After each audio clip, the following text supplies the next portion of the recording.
The following compilation features unsettling and spine-chilling tales sourced from Reddit's horror communities. Reader discretion is strongly advised. These narratives may contain graphic descriptions, psychological distress, and themes that could unsettle sensitive individuals. Proceed with caution, as immersion into these eerie stories may provoke fear, unease, and sleep disturbances. Enter this realm of Reddit's creepy horror stories at your own risk, as the line between reality and the macabre may blur within these chilling narratives.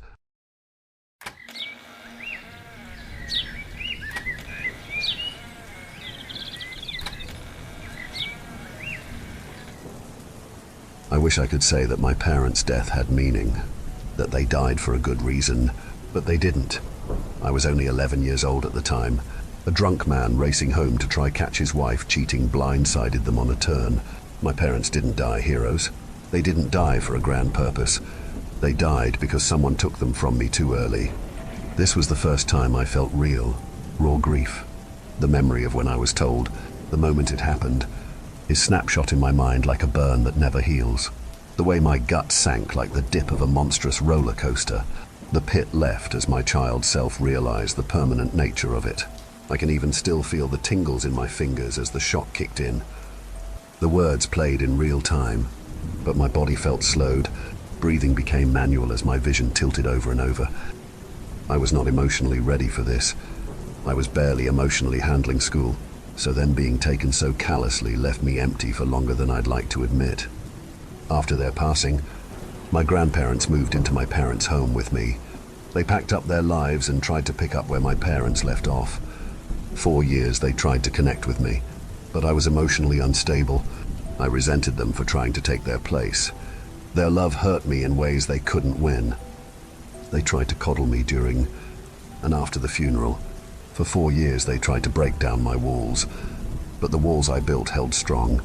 I sank myself into the last connection I felt I had with them games.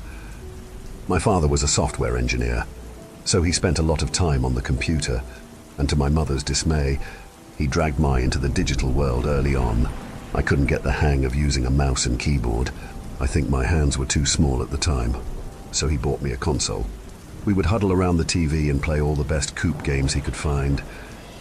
While snooping for presents one Christmas, I even found a stack of games magazines, red marker circles around games that specifically mentioned local co-op. This is how he always managed to find the perfect game for us every time. I skimmed over this in the moment, having not found the presents they hid so well. But looking back, my heart breaks knowing how much care he put into this hobby of ours. However, there were times I'd catch him playing games on his own. He was a PC gamer born and bred, so that was where I'd find him playing solo, but he never seemed to put the same energy into finding new games to play. Rather, I'd always see him playing games of pixels and numbers, simulation games from his era of gaming. I'd ask to play too, but he'd always tell him I was too young for these kinds of games, and that when I was older, he'd show me how to play them. This always welled mixed feelings of annoyance in the moment, and anticipation for that time to come. But eventually games lost their luster, no matter how much I played, trying to honor them in my mind. I was now playing solo. Not seeing the screen split with another player alongside me was a constant reminder of the pain. I was almost exclusively brought up on split-screen co-op experiences. I was never into playing without my dad. But that's when it hit me. My father would play solo, but he'd play those weird pixelated simulation games.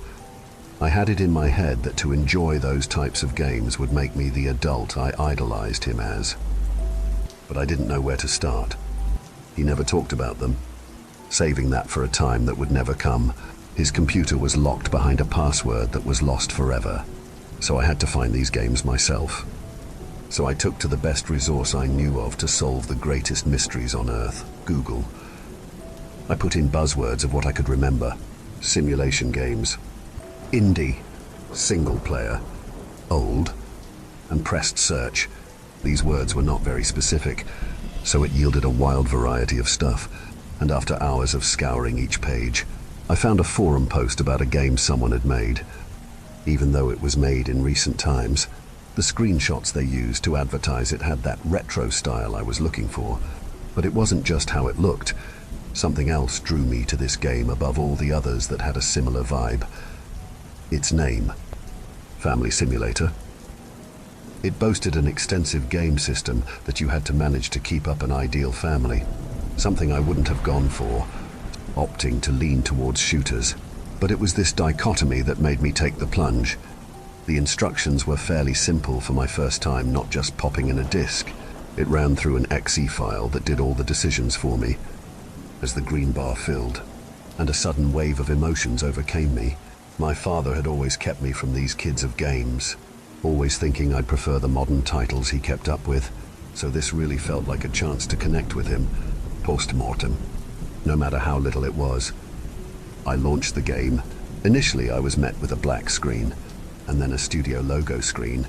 An image of a heart came up, alongside the words Famco, most likely the game creator trying to get their name out there.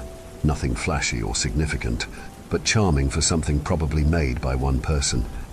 The title screen faded, followed by a basic text box, a little line flickering, beckoning me to start writing. The question was simple: tell me about your life. I thought for a moment. I had been asked this a lot, by counselors, my grandparents and kids that never cared about me before that heard the news. A gesture I just dismissed at face value with a blunt, "I'm fine." They should have known the answer, so I felt insulted each time I was asked. After a while, my grandparents were withdrawn about asking this, seemingly respecting my decision of maintaining distance, and yet, for some reason, that frustrated me. But looking back, I had never truly thought about the answer above a simple no, much less answered it honestly. I had kept all of this inside, and it finally bubbled up to a point, the straw that broke the camel's back. I started typing. All the frustration, sadness, envy, jealousy, all of it was being shoved into this game. Time blurred while I hashed out my rant. I was putting my soul into this answer for the first time ever. It felt silly, even in the moment, knowing it was going at it into some indie game of pixels and text. I didn't know why I was giving this game so much information about myself, but it felt good to get these feelings out somewhere where I knew I couldn't be judged. I could just say my piece, and not hear hollow rhetoric about hope and healing, and it felt good. The black text box, a silent listener that I needed, something that wouldn't pity me, but would just listen. I hadn't even gotten into the game and I was exhausted. I had typed out everything I missed about my parents, how I dearly missed the meals my mother would make, my father taking me out to a field just to throw a ball around, how he'd show me neat tricks that would have me belly laughing, the way he would get up 5 hours before any of us, to tell us that he woke up early, only to go back to sleep a few minutes after informing us. I missed staring at the watch I gifted my mother, with my dad's help of course, that my mother adored when we went out for a special occasion, the way they treated me, how much I loved them, how much I missed loving them. Every single minute detail was handed over. The game accepted the information with a satisfying ding sound, and I was sent to another menu, this time character creation. Now, I've never been the creative sort, so I blatantly just named myself Alex, set brown hair and brown eyes, a simple white t-shirt and jeans. I was also prompted with adding personal details, like my birthday, number of friends, and my likes and dislikes. What I didn't expect was the choice of a family. It wasn't as in-depth as the character creation itself, only a couple of presets. Preset 1 was a woman with red hair, a simple crop top and some shorts, the man not too dissimilar from my own outfit. Preset 2 was, well, they looked like my parents. It sounds crazy, but it just felt like them. The models were just a mashup of simple pixels, but they carried so many of their characteristics I grew to recognize in them. The jovial look my mother wore on a near constant basis, my father's stoic stature that exuded the confidence that he was always trying to pass on to me. It was uncanny. I was at a bit of a loss. I knew I missed them, but I didn't realize how much I still missed them, even after 4 years. I mean, for a second I had been convinced that these were my parents in some way. The game was something I was looking to sink some time into as a distraction, but now it fully captured my attention. I accepted all the settings, and the game loaded up. It played a scenic shot of the house, before fading to me in a room with the family. But as soon as I spawned in, I was shook with a loud bang. I jumped in my seat a little, and my heart raced at the fright. "Alex, go to sleep. You have school tomorrow. Those games are going to make you sick." It was my grandmother on the other side of my door. I always had my door locked, so this was how she would communicate with me. I checked the time and it was already 2 a.m. As much as I hated to admit it, she was right. But sleep didn't come easy, with my curiosity swirling around my head about this new game. Perhaps I was mistaken, but the thing I had seen as the game had just loaded in was too much to be a coincidence. Surely, it couldn't have been a mistake. The setting was a near-perfect rendition of the house I grew up in, the house I was in right now. The more I thought about it, the more excuses I made to cope. How had the game replicated these things so perfectly? But it was the room that was what I couldn't explain. I saw a dining room, but the details were too familiar. The shade of wood on the square dining table, the layout of the cabinets, the door that led to the kitchen. It was almost entirely the same. It could have been coincidence. My house was a common suburban build, with similar layouts in the rows of houses near me. But it was the layers of coincidences that had me stumped on an explanation. I breathed a sigh of relief as I realized that I was the one that handed details over. Perhaps I really had given the game too much information. This thought didn't entirely settle me, but it eased my mind enough to get some sleep. I rose out of bed with a heavy groan. I looked over at my clock and bolted awake, seeing that I missed my first alarm. I quickly got up and rushed my morning routine. As I boarded the bus, I prepared mentally for another grueling day of education. School was meant to be an escape. At least that's what I was told. A place where you kick back with your friends and get into little adventures, all while building your future. For me, though, that couldn't be further from the truth. I was an outcast, no small fault of my own, and I refused to socialize. I couldn't. When I started high school, it was not long after the incident. My only thought was, if only I could speak to them one last time. This floated in my head as my peers attempted to make conversation with me. By the time I realized I had made myself a loner, the cliques were formed, and I was labeled as a quiet, weird kid, a prime target for harassment. Arriving at class, I was reminded of the grim reality I was facing, the thing I had dreaded for a week: group assignments. I attempted to weasel myself into a group, but of course, Jonathan and his buddies ensured that I would achieve no such thing. The truth was that Jonathan was just as insecure as I was, but the difference was that he projected his much louder than anyone else, and I was the conduit for his emotional baggage. The teacher saw me alone and exclaimed that whoever had no group would take a test instead. He spoke like he was talking to the class, but it was obviously just about me. I sat in the corner in the classroom, away from everyone else, but instead of getting on with the test, I started to dwell on the game again. I could easily chalk everything down to coincidence, but what if it wasn't? Could I speak with them again? The notion was absurd. Thinking my parents were somehow in that game was an impossibility, but with so much unresolved, there was an irrational part of me that wanted to believe it was true. I bombed the test with how distracted I was, and school couldn't end any sooner. But I knew it wasn't over yet. Jonathan had a knack for finding blind spots from authority. Somehow he'd always catch me alone, despite my best attempts at staying within eyeshot of people, though this sometimes didn't even help when other kids would just turn a blind eye to his outbursts. The only constant was me. A slap here, a slap there. I had learned to ignore them, but in my already emotional state, I ran crying. When I got home, my eyes had already run dry. As I entered through the front door, my grandmother greeted me. "How was school today, honey?" she soothed. Despite her soft tone, the sadness quickly turned to frustration. I shrugged her off with a blunt, "'S fine," and I ran past her. Rushing past the kitchen, a glint caught my eye. A watch. I didn't have time to check. I needed to get back on the game. I slammed my door shut and latched the bolt. I booted up the game and loaded in. It was me, in my own house, with my parents, and it was everything I had always wanted. My pixelated character walked over to my mother, and as I got close to her, A black square appeared. Press enter to interact. How was school today? Honey. Popped up, followed by a box I could type in. This question again. I had grown to hate this question. The people that asked this never seemed to actually care about my well-being, more so just going through the motions of conversation. But I felt safe opening up in this game.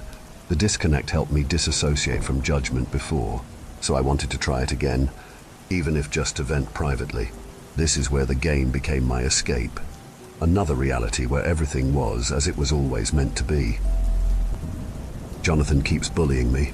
The kids in the class despise me, and I can't even muster up the effort to stand up for myself, because in all honesty, it's the path I chose. I miss you, Mom. I wish you were here to guide me, to comfort me. As soon as I sent the message, she instantly responded. I see, sweetie. Mom is here for you.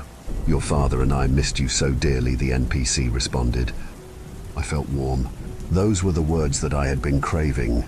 A craving that my grandparents, no matter their efforts, could never satisfy. The dialogue option disappeared, and with it, so did my ability to interact with her. A sadness lingered over the fact that the interaction was so short, but I wanted to see more. I decided I would take some time and explore the house, and maybe see if I could interact with the father too. I walked down the corridors of my childhood home towards my father's office. A prompt appeared, asking me if I wanted to knock on the office door, and I accepted. He called to come in, and the screen faded out, and back into us in the office. In reality, it was now a room full of boxes still unpacked from my grandparents moving in. But here, the room was back to life. My father sat at his desk, which spanned the majority of the small office's width. This time, the conversation began without a need for me to initiate any prompts. The words of my NPC father flashed across the screen. Hey, champ. Everything all right? No text box came up for me to type in. Instead, this time I was met with two choices. Yes. No. After the talk with the mother, I was feeling a lot better, so I chose the first option. That's great to hear, champ, he responded. This made me smile, though he would cycle through nicknames and titles to call me. Champ was sometimes one of them. It might have been added as a cliché, but even as a coincidence, it still made me happy. Then, the NPC asked me if I wanted to play ball with him. Even though I knew it was all virtual, there was still a small excitement at the idea of playing ball with my dad again. The screen faded to black, and we were in the yard. We passed the ball around for a few minutes, the game looking like nothing more than a PowerPoint presentation animation, but in its own way, it was endearing. Sleep came easier this time. For the first time in recent years, I was fulfilled, as if I had felt parental connections again, even if only virtually. Still, some unease set in as I contemplated the legitimacy of the interactions I just had, if they were simply the execution of basic code or something more. In the moment, I was absorbed with trying to connect to my parents, but lying in bed, I was debating whether feeling satisfied emotionally from a bunch of pixels was healthy. The next morning, as I rushed through the house to catch the bus, I noticed my father's office door was slightly ajar. I'm not a superstitious person, but that room was not in use by my grandparents or myself. It was, for all intents and purposes, a storage room. I gently pushed the door open, and the first thing I noticed was that the boxes had been rearranged, as if whoever had moved them needed space for something. Then I saw it. A ball laying in the middle of the room. The moved boxes could be explained away, but the ball being there made my head spin with questions. It looked uncanny to the one I'd just seen in the game. Not identical, but too close to be written off. The call from downstairs had me pull away from the scene. I was already running late, and the bus wouldn't wait forever. I gave the room one more look before leaving, the snapshot replaying in my head the whole day at school.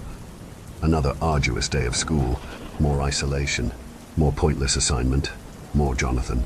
Getting home couldn't come any faster. When I got home, I tried going straight to my room, but was stopped. My grandmother deliberately placed herself in the way of the stairs, making sure I couldn't get past without hearing what she wanted to say first. Alex, we're worried about you. We thought giving you space to heal would help. But every day you just shut yourself in your room. I know you miss them. We miss them too. My grandfather stepped around the corner and joined her side. He wasn't on his feet much in his age. Having waited for my grandmother to start as he joined. How can you know how I feel? You're not my parents, I yelled back, my emotional bottle bubbling. To my surprise, this didn't elicit anger from my grandparents. Rather, their faces turned soft. Look at us. We're old. You don't think our parents are gone too? But you're forgetting something. They were your parents. Sure. However, they were our kids. Our daughter and son-in-law. We loved them. And every day we hurt without them too. My grandmother soothed. We raised them good. And we can raise you good. You just have to let us in, my grandfather added. I soaked in what they said. But I closed it off. It wasn't the same. It would never be the same. So with my eyes welling, I just ran to my room and locked myself in. After sulking on my bed, I was left with silence. I hated being with my thoughts. So I turned to the noise I used to drown them out. The game. It loaded in, and I was back with my family. My mother greeted me, and I welcomed this much better than how I felt cornered earlier. However, instead of a conversation, she simply told me to wait where I was. So my character Saturday at the table. My father came in and said some comments about work, something he'd always do, regardless of if I understood what he was talking about or not, but I didn't mind. It was always nice to hear him talk. Soon my mother came back in. Her outfit had changed, a more fancier apparel. Instead of normal house clothes, she wore a red dress, and her hair was made up into a bun. Her arms were bare, which is how I spotted something that stood out. In the game, it looked like a few red pixels, with a yellow dot in the middle, unmistakably a watch, and my heart was in my throat. It was uncanny to the watch my father and I gotten her for her birthday. Red band, with a gold face. It really was them. My eye balled hard trying to take this in. "We have a surprise for you," she said, and I knew what it was before I saw it, because I smelled it. The smell of cake wafted in, and I instantly recognized it. A Black Forest gâteau. The cake she always made me for my birthday. In the game, she pulled it out and set it on the table, candles already set on top. I checked the date on the bottom right, and completely forgot what day it was. I hadn't celebrated my birthday since they passed. My grandparents tried to, but I always dismissed it. It was hard to think of my birthday as a celebration without my parents. A jingle played to the tune of the birthday song, and confetti flew around the room. My parents looked elated as my character blew out the candle, something I wouldn't have been able to do in my current heaving state. But the smell lingered longer than I'd thought. At first I thought it was my emotions getting the better of me, but there was the unmistakable smell of cake in my room. "Happy birthday, son," they both exclaimed. "We want to take you out for your birthday." "Our treat," my mother said. "Pick any place you want. Where do you want to go?" Dad asked. A text box appeared, prompting me to type in an answer. I contemplated the answer. My first thought was KFC. I know it's cheap junk food, but for some reason it was a bit of a family tradition, though it might have been an indicator of our financial status. But I thought about it more, deeper than what the game was asking me. Where did I truly want to go? Well, the answer would be to be with my parents. So I typed in the place that everyone had told me where they went. Heaven. That's a wonderful choice. "Son," they exclaimed. "Grab your things, son. Let's go there," my dad said. Then the screen faded to black, then crashed. My heart raced. No, no, no, no, no, no, no, I muttered to myself, ad nauseum. I slapped the side of my monitor, knowing damn well it wouldn't do a thing. I was so close. My heart was set on the idea that I'd somehow see them again. But in the silence, I started to think about it. What if this was something they were telling me? The last thing they were telling me. That, like the game, to get to where I needed to go, something had to end. Life. Life is what needs to end to get to heaven. The place I wanted to be with them. I looked around my room, then remembered something. When they passed, I snuck into my dad's office and took his old letter opener, a trinket he'd show off to me to open mail. He'd sometimes let me use it myself, which my mother didn't approve of.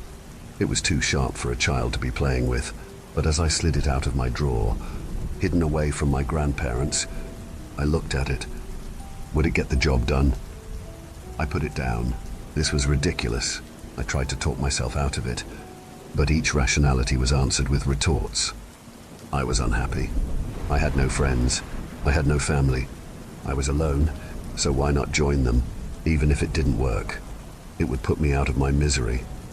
I stared at the blade in deep thought, and was ripped out of it with a loud bang. "Alex, can you get out here? Please?" It was my grandmother on the other side of the locked door. The shuffling footsteps I could hear catching up must have been my grandfather. They had no idea what I was up to. There was no way for them to know, so they must have been just bothering me.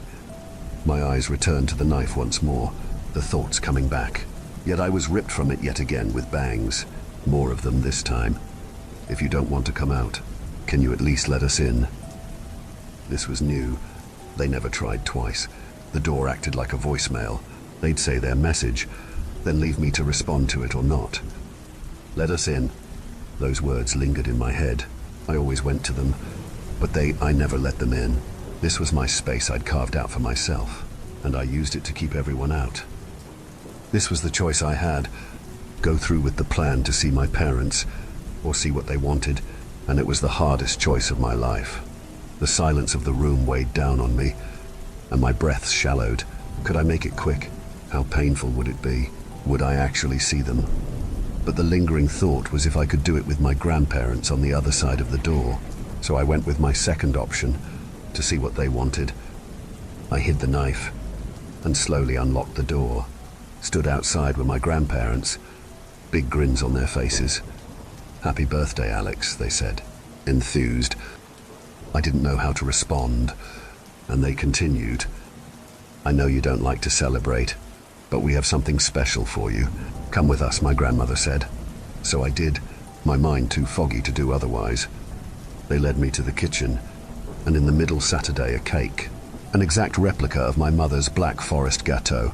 This opened me up. "What? How? How did you?" "Why?" I was too stunned to form a question, too many of them flying through my mind. "Remember, Alex, she had to learn it from somewhere. Making this cake for your mother was a tradition that started with me," she said, proudly. "I got something for you too, Alex," my grandfather wheezed, the walk from the stairs taking the wind out of him. He hobbled over with a box, wrapped in a red ribbon. I looked at it, not having any idea what they could have gotten me. They didn't know me, not in a personal way to not get me something generic. But I couldn't not open it with them watching me, so I slipped the ribbon off and looked at what was inside. It was something that made my head light from shock, needing to have to sit down after seeing it. It was a watch, with a red strap and a gold face. My mother's watch. "Is this?" I started, not having the energy to finish asking. "Yes. After the investigation, police held onto it for evidence. It took a while to get it back.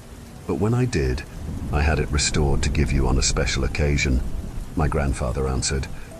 "I have something else too," my grandfather added.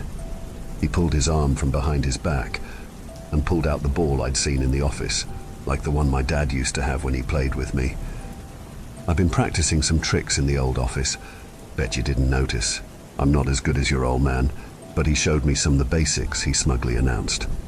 He twirled it around and tried to catch it as it span, but it caught his knuckle at a funny angle and bounced wildly away, almost hitting the cake. My grandmother's friendly demeanor dropped as she shot him the dirtiest look at almost ruining the cake, which made me do something I thought I'd lost the ability to do. I laughed. It poured out of me, years of pain leaking as joy took its place. Here they were. They were not my parents, nor could they be. However, they knew that and loved me all the same. They were never trying to replace them. They were just picking up where they left off. And I realized that I didn't have to be alone. And from then on, I always let them.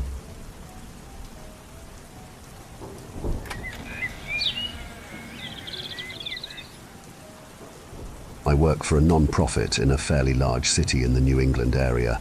Think bigger than most Midwestern cities, but nowhere near as big as NYC.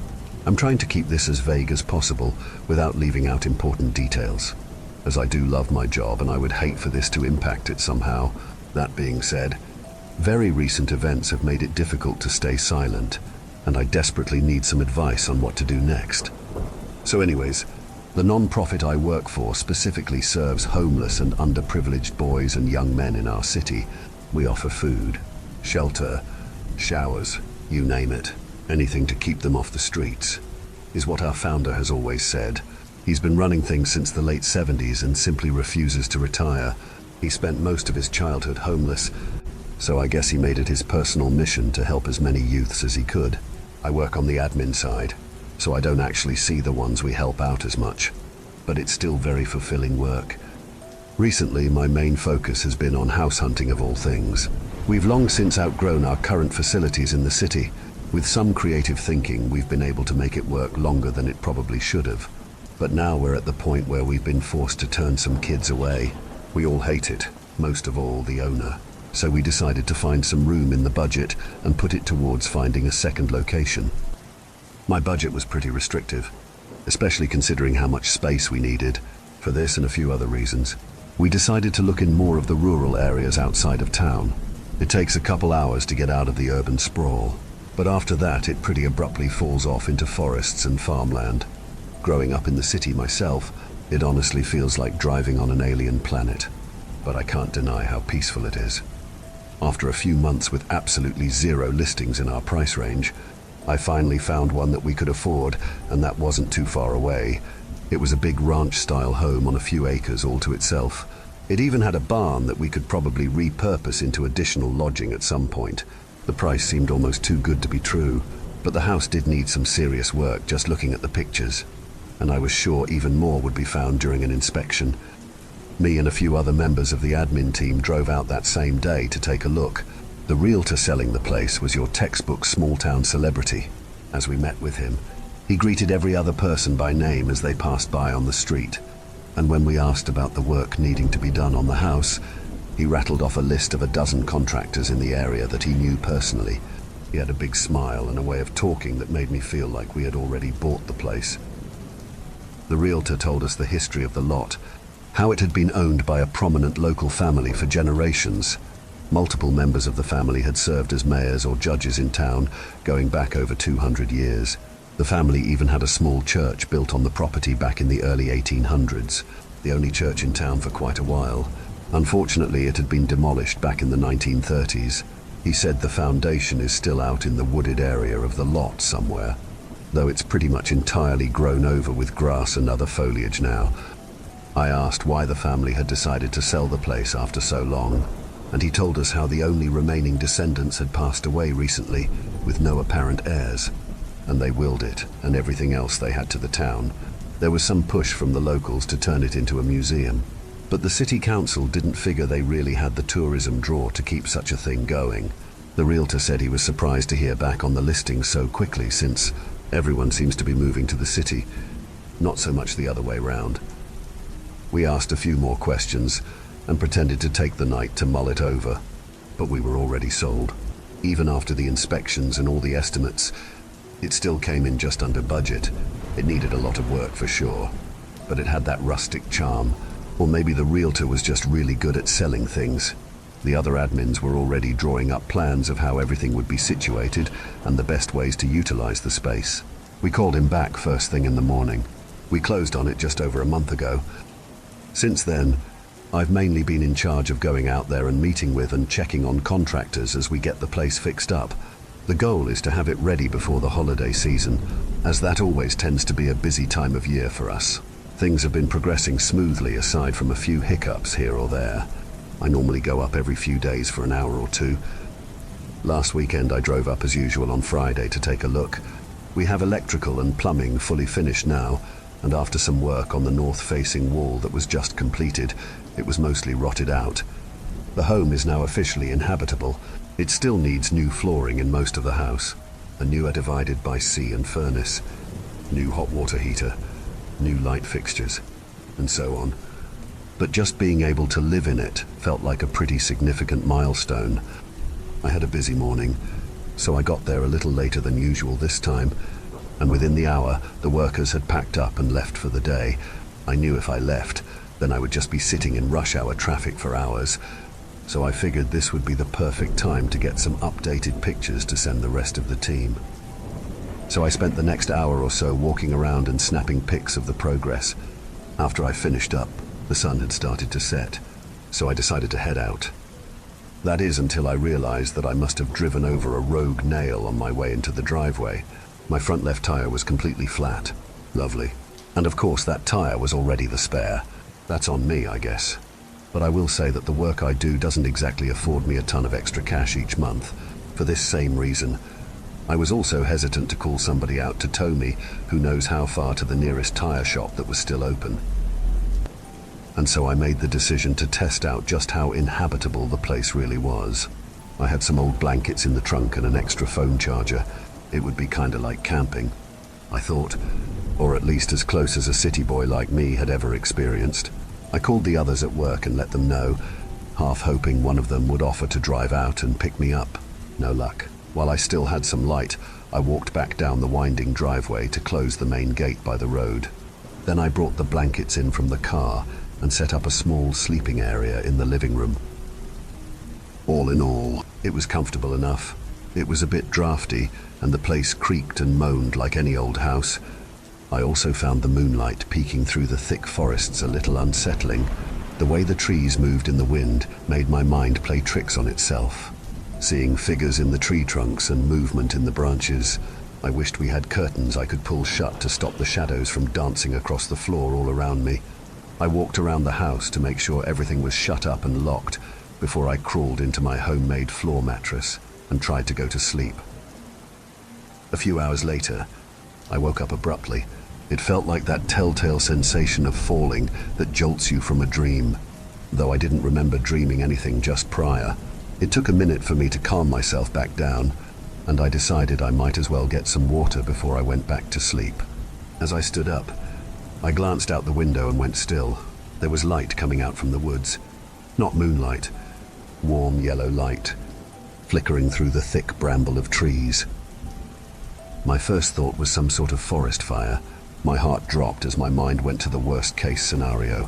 I pictured the place going up in smoke so close to it being finished. We'd be back to square one.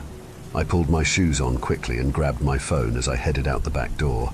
I wasn't excited about trudging through the woods in the middle of the night, but I needed to confirm if there was a fire so I could call someone as soon as possible. Trudging was definitely the right word. I had to lift my knees high to step through the thick underbrush as small branches smacked me in the face and cut into my arms. I had my phone flashlight on, but it didn't help much with the leaves being as thick as they were.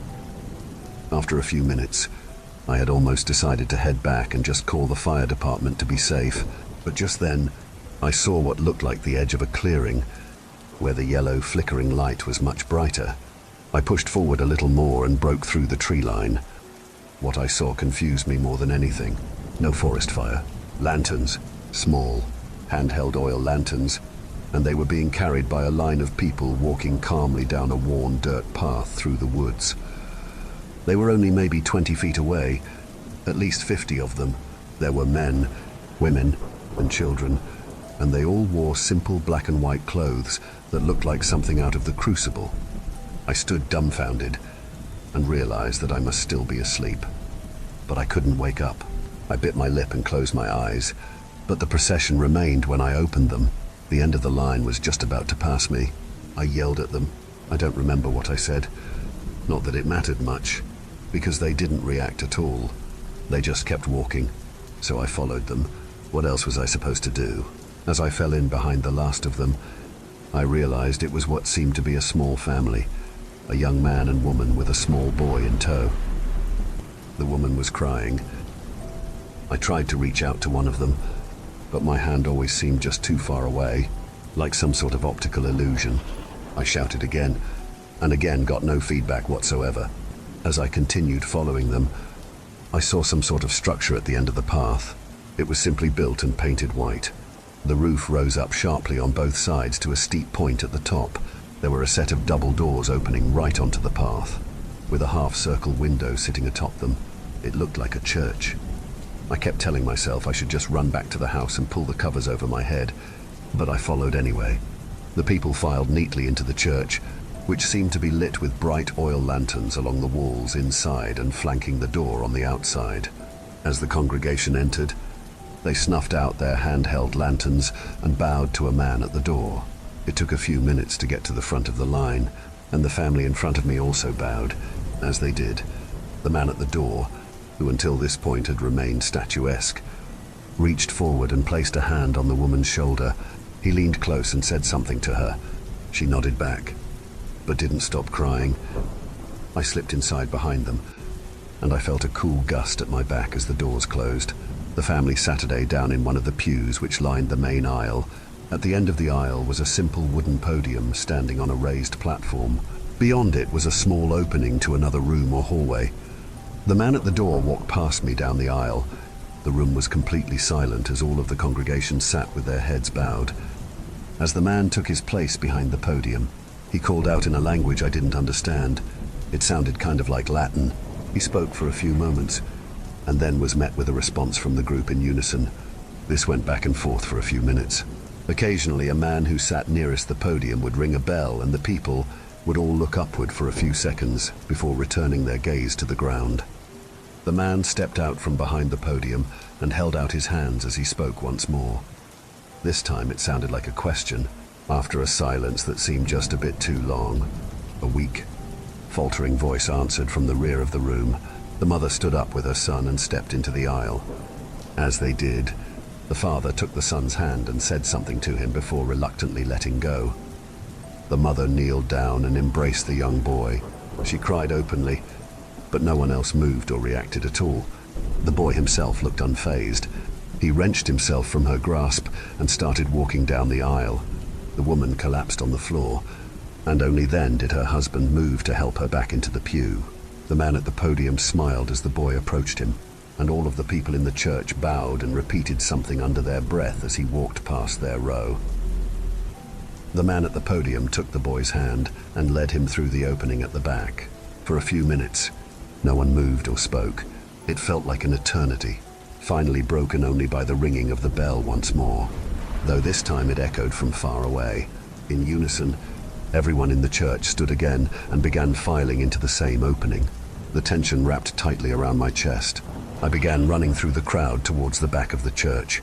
As I passed by people, it seemed as though I partially moved through them somehow, and my whole body shivered. I reached the open doorway and found only a small room, not much bigger than a closet. But set into the ground was a large wooden hatch held open with a metal hook on the wall. Carved stone steps led down into an inky abyss. I remember thinking in that moment, if I go down there, I may never be the same. But I went down anyway, like a moth to a campfire. The steps led down deeper than I thought, and they ended in a large stone room. Some of the congregation was already here. They knelt on the cold, hard floor with their hands flat on the ground in front of them. As more entered, they assumed the same position. Beyond them, the only light in the room came from a small candelabra. It Saturday on a wide stone altar. The boy lay on the altar with his eyes closed and his arms crossed over his chest. The man from the podium stood behind him and chanted something as he held a small metal pitcher above his head. On the wall behind them was a taxidermied bull head with great big horns. Only the bottom of it was lit by the candles, and even glancing at it made me feel an overwhelming sense of dread. I looked away just in time to see the last of the group entering and kneeling down. It was the mother and father. They both moved as if partially comatose, almost trance-like. The man at the altar spoke once more. This time there were no responses from the group. Every few sentences, he would stop and pour something from the pitcher onto the child in front of him. It looked clear, but it was thicker than water. The boy didn't react, even as the man poured the liquid over his face. After this repeated a handful of times, he upended the pitcher entirely and emptied it. He then turned from the boy and faced the bull head mounted on the wall.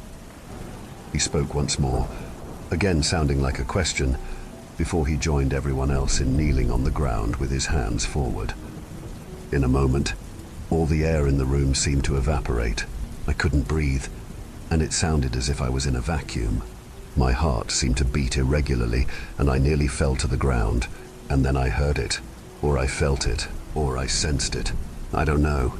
Something in the silence, a more intense pressure, like something pushing on my eardrums and my eyes at the same time. I tried to gasp as I felt my lungs flatten in my chest.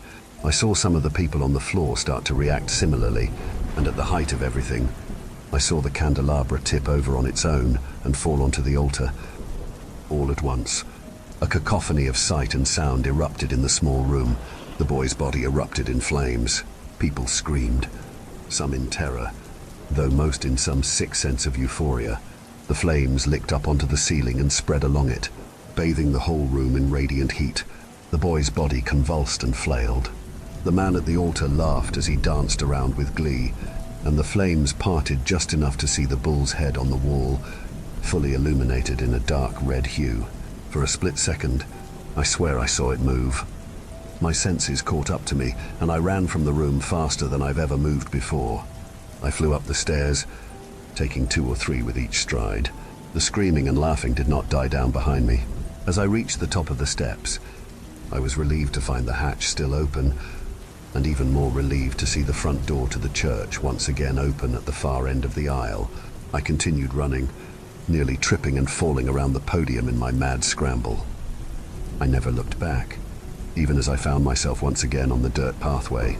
I just kept running, even when I no longer knew where I was or where I was going. The path eventually ended, and I found myself back in the thick mess of trees. They cut into me even sharper than before as I pushed through frantically. By some miracle, I happened to spy the house again through the leaves. I ran inside and locked the door. I crawled into my blankets and stayed there unmoving for some length of time. After a while, I worked up the courage to glance out the window again for just a second. No light in the woods, nothing to see. I retreated to my safe space again. I didn't move until I saw sunlight through the threads of the sheets. That's where I am now, sitting on the floor in this empty house, wrapped in tattered old blankets.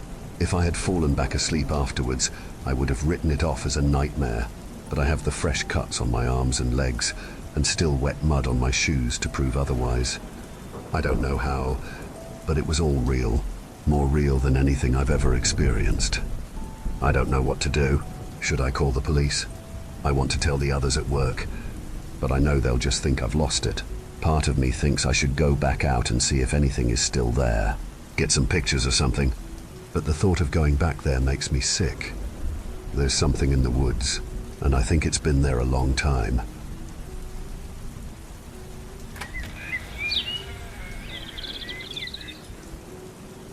Over the course of my career, I have taught at 3 different schools, one as a student teacher, one teaching 6th grade, and now 2nd grade at what I'll generously call the neediest school in town.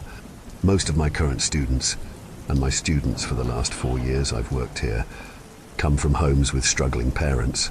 Usually, both parents, that is, if they're lucky enough to have 2, work 1 or more low-paying jobs, struggling to put food on their tables and send their kids to school with supplies.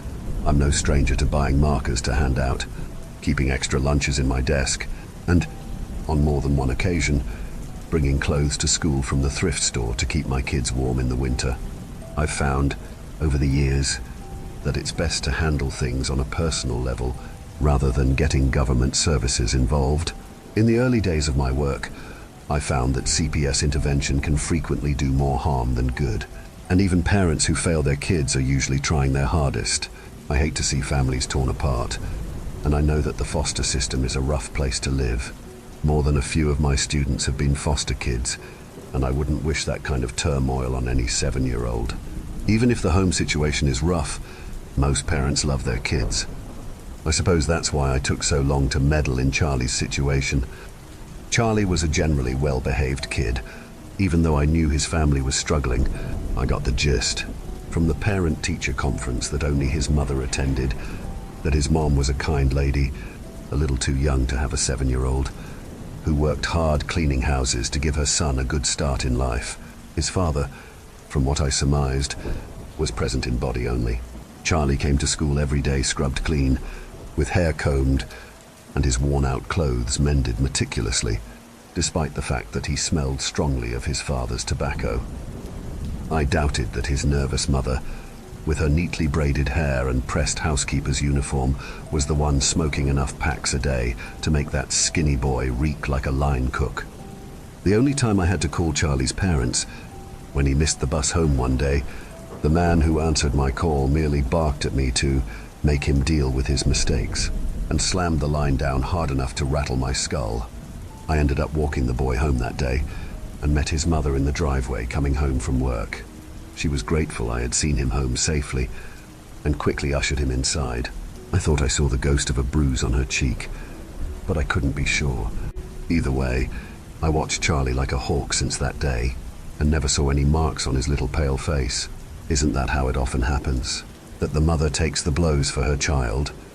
I never had any other reason to doubt that Charlie's mother was caring for him well, until he arrived late for the first time, on a Monday in February. He looked disheveled in a way I was used to from some of my other kids, but not from him in particular. I approached him at the beginning of first recess to ask him if everything was all right. "Sorry, Miss B. I had to walk to school this morning. My mom forgot to wake me up and I missed the bus. I'll be on time tomorrow." His little face looked tired, with faint purple circles under his eyes. I assured him that it was all right. I just wanted to check and make sure he was doing okay. He nodded quickly and ran off to join the other kids on the wood chip playground. As he had promised, he was on time to school the rest of the week. Nothing strange occurred until Thursday, when he shyly approached me at the beginning of lunch period. "My mom told me I could ask you if you had any snacks. There isn't any food in my house right now. Of course, you can always come to me if you're hungry," I replied, making a conscious effort to keep my voice free from pity. "Is everything okay with you and your mom?" "Yeah, we're okay, I think," he answered quietly, focusing on his shoes. He paused a moment before adding, "My dad left last weekend. I don't think he's going to come back this time." "I'm very sorry to hear that, Charlie." I put what I hoped was a comforting hand on his shoulder. "I'm always here to help you if you need a snack, or just somebody to talk to." He nodded solemnly. "Thanks, Miss B. It's okay. My mom just hasn't been able to go to the store this week." He accepted the PB&J I offered and ate with the other kids. I decided I should call home and see if I could offer his mother any help. Hopefully, with her hot-tempered husband out of the picture, she could get back on her feet quickly. I would try to offer all the support I could. My call went to voicemail. "Hi, Mrs. Collins. This is Miss Bell. I spoke to Charlie today, and I got the idea that there might be some changes happening for him at home right now. I just want you to know that I'll be bringing lunch to school for him tomorrow and Monday, and you just let me know if there's anything else I can do to help. Feel free to give me a call back, or send a note with Charlie if you'd like. I hope you two are doing well." On Friday at lunch, I gave Charlie a ham sandwich and asked him how his mom was doing. I find that with little boys especially, they're more willing to talk about their troubles if you ask indirectly. "She's all right, I think." I played your voicemail for her, and she said it was very nice of you to call home, but she has things under control. I was confused. "You played my voicemail for your mom?" I asked, keeping my voice light-hearted. "It's pretty cool that she lets you be in charge of the phone." "Yeah, she taught me to use the phone and my own alarm clock."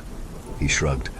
"She said she heard the phone ringing, but she couldn't get to it to call you back."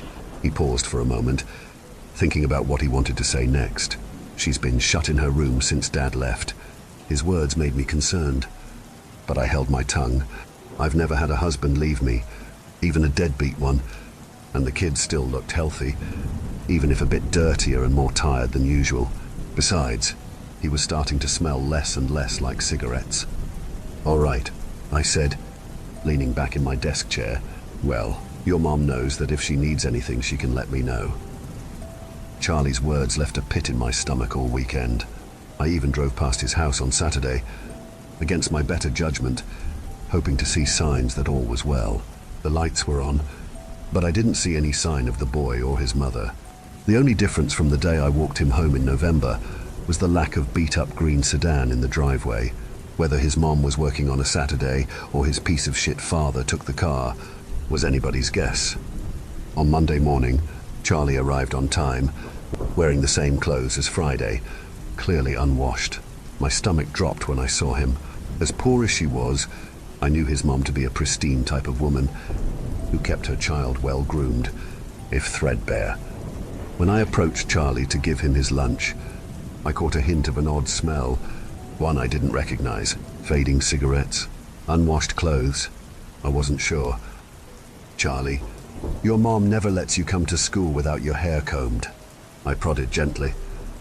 "She hasn't been checking, so I figured I didn't have to," he said sheepishly. "She told me to, but she didn't come out to look." "Well, you should still make sure you do as your mom says," I replied. I honestly wasn't sure what else to say. I'd dealt with parents who drank too much, parents who couldn't afford to keep the lights on, and parents who vanished into thin air.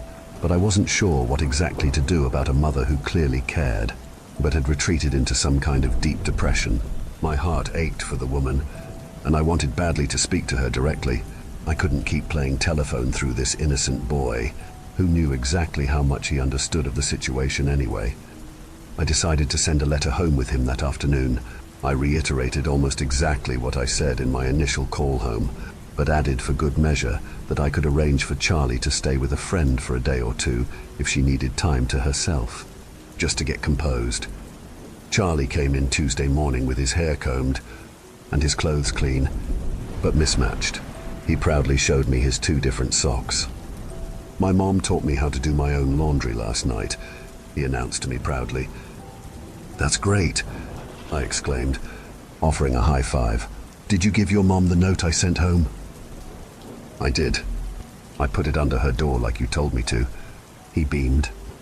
So, she was still hiding away. I worried silently that she might not be going to work either, if she wasn't coming out to send her son off to school. "Great job, buddy." I offered another high five. Charlie opted for a hug instead, wrapping his little arms around my neck. I couldn't help but notice, under the scent of detergent, the same smell as yesterday. I prayed that his mom wasn't slipping into a hoarder situation. I'd dealt with that before, and I didn't look forward to doing it again. Wednesday morning. Charlie looked like he hadn't slept at all. He'd been looking drained all week, but the dark circles on his round face kept compounding, until that morning when he looked positively exhausted. I asked him if he'd been sleeping well when I gave him his sandwich. Since I hadn't heard from Mrs. Collins, I kept bringing him lunch every day just in case. "Not really. My mom keeps telling me to sleep in my own bed, but I fell asleep last night after she sang to me in her room." "Oh, did you get to sleep in your mom's bed?" I asked hopefully. "No, I fell asleep on the floor outside her closet." "What were you doing on the floor next to the closet?" I asked nervously. "Well, she sings to me through the closet door. Her voice is real quiet now, so I get close. I guess I fell asleep on accident, 'cause that's where she woke me up this morning." I was speechless. Charlie must have seen the panic flit across my face, because he looked upset suddenly. "It's okay, Miss B. I promise. I'll sleep in my own bed tonight, and I'll sleep better." He sounded desperate. "My mom says I'll be fine. I just have to help her take good care of me." I reassured Charlie and sent him off to recess, but I decided that I would have to talk to his mom in person that day. I couldn't keep trying to deal with this quietly, and I was worried that the situation was getting out of hand quickly. What did he mean, through the closet door? I walked Charlie home that afternoon. He was silent for most of the walk, a stark contrast to the other time we'd walked hand in hand together, when he spent the entire time regaling me of the latest Saturday morning cartoons. When we reached his front door, he produced the key on a chain around his little neck and deftly inserted it in the lock, like the experienced latchkey kid he was. It was when he pushed the door open that it hit me. Rot. That was what I had smelled on his sweater this week. It was the smell of roadkill, of a butcher shop dumpster. It was the smell emanating from the little bungalow where I stood on the threshold.